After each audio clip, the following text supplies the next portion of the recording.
fast, stuffing them shits in the safe. Got me a spot out the way. Nigga just trying to be safe. Let's get to the sports talk.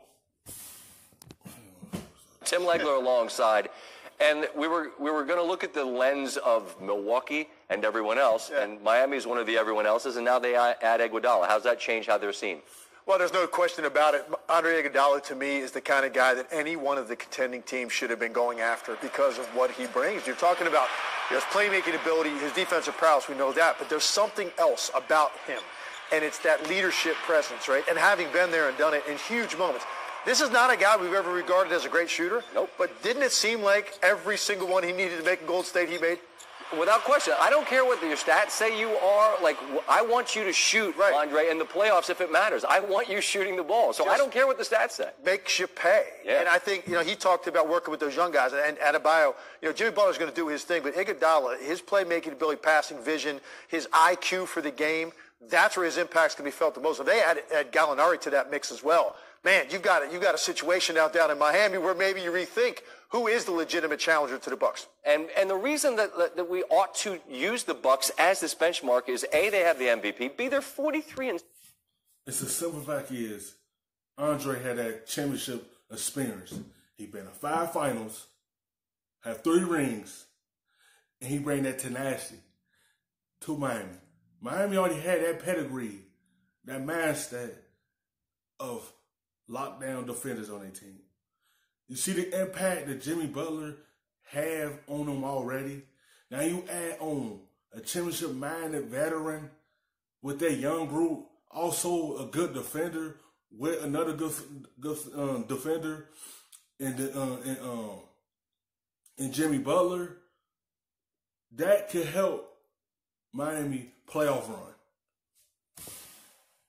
7. And if it was Golden State years ago, or if it were the Lakers with all their star power, we'd be saying who's as good or who poses a threat. So I ask you, who poses a threat to the Bucks? Yeah, this has had an ebb and flow answer to it all year, depending on who's got the rhythm. But right now it's the Raptors, I think, and there's a couple reasons. The physical toughness that they have, but there's also this right here, which is a belief that they're never going to lose. And this is a night that Indiana had every right to win this game. They couldn't have done much better offensively, but mistakes, attention to detail down the stretch really cost Indiana in this one. And here's where it starts. So you get this trap against the press rate, 4-point game, just get it over, run a possession. You're probably going to.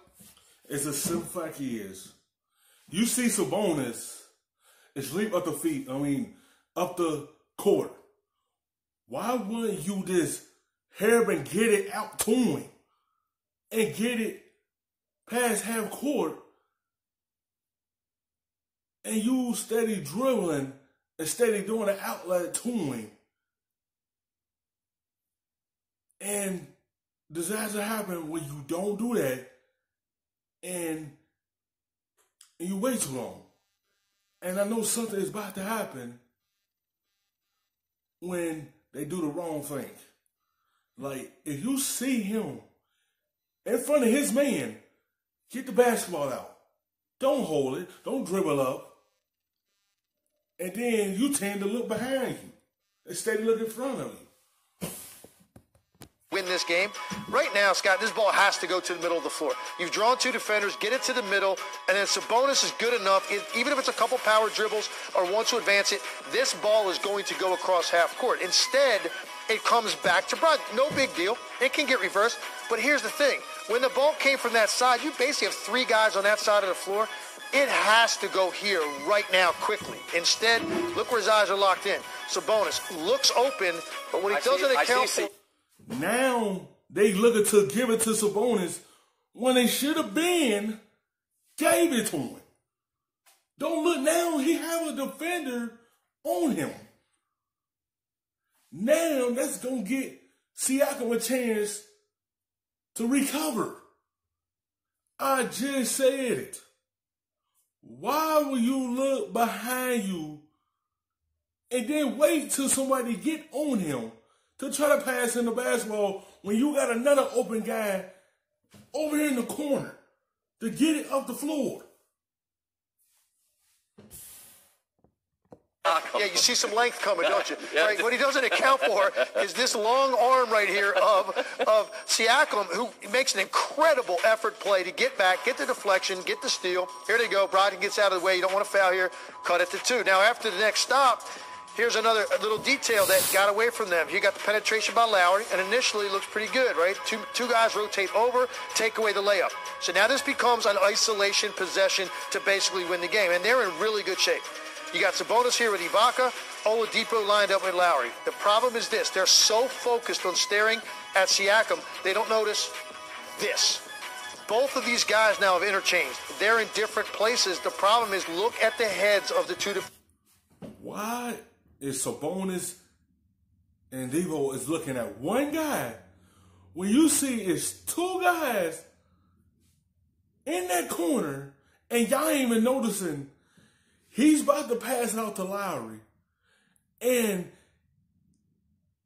kick it to Ibaka because both of y'all already staring at Siakam. I see y'all is going to wind up looking at Kyle Lowry and forget about Serge Ibaka. They ain't even paying attention that they already creating something to get an open man. Because both of them is staring at one guy and they better stare at another one. They don't realize it. Why is it a big deal? On this kick out, both of them go. Oladipo runs. Sabonis starts to go quick. Like, your man is Serge Ibaka, Sabonis. Why is both of y'all going after one guy and y'all haven't noticed Ibaka is about to be out himself and y'all both are going? See, you putting yourself in these predicaments. Both of y'all should be going after one man. Your guy is going to be open. He realizes, wait, that's not Serge Ibaka, and he's going to try to get over here, but the ball is going to move too quickly. 2 passes, that little hesitation by Sabonis is just enough for Ibaka to get the shot off. Rarely do I feel sorry for an NBA team, right? Because it's an 82-game season. I felt bad for Nate McMillan and the Pacers tonight because for 45 minutes, they were better. They played an almost perfect game offensively, and it's a huge game on the road in Toronto. Slugfest, postseason atmosphere, the whole bit. But the Raptors championship pedigree, they just believe they're going to win games like this now. They did it a number of times in the postseason last year, coming from behind late.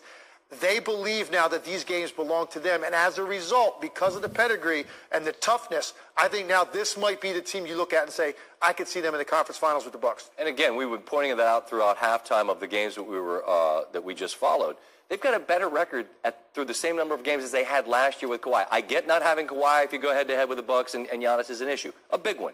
But whatever happens for this team this year, what they've done to this point is remarkable. You gave me some credit for talking about Bam before the season. Another guy I talked about was Nick Nurse. He was my coach of the year going into the season because I do think the guy's a genius. And to be this good when you lose as a finals MVP and one of the best players in the league, and you don't miss a beat. Now, I don't know if they're going to be able to run the table again, but the fact that they're a game better through 51 without Kawhi Leonard, that just speaks a testament to Nick Nurse and the culture he's built. Yeah, and when you talk about championship pedigree, it does. Because everyone written them off because they lost Kawhi and Danny Green. Because they lost 2, them just 2 guys. Yeah, one of them was a final MVP 2 times. At the same time, they still had a championship team attached. So all that championship experience is still together. They just missing 2 guys. Both of them went to LA, but they still have a championship team up in Toronto. Yeah, everybody, of course they're going to write them out because Kawhi's gone. Doesn't leave just because one guy does. All those other dudes play big, significant roles as well. The Van Vliets, the Lowrys, the Siakams, et cetera, and they just continue to do what they do. And so do you. Tim, appreciate you. Thanks for watching ESPN on YouTube. For more sports highlights and analysis, be sure to download the ESPN app. And for live streaming... But it look big with a rub, nigga, I gotta be safe.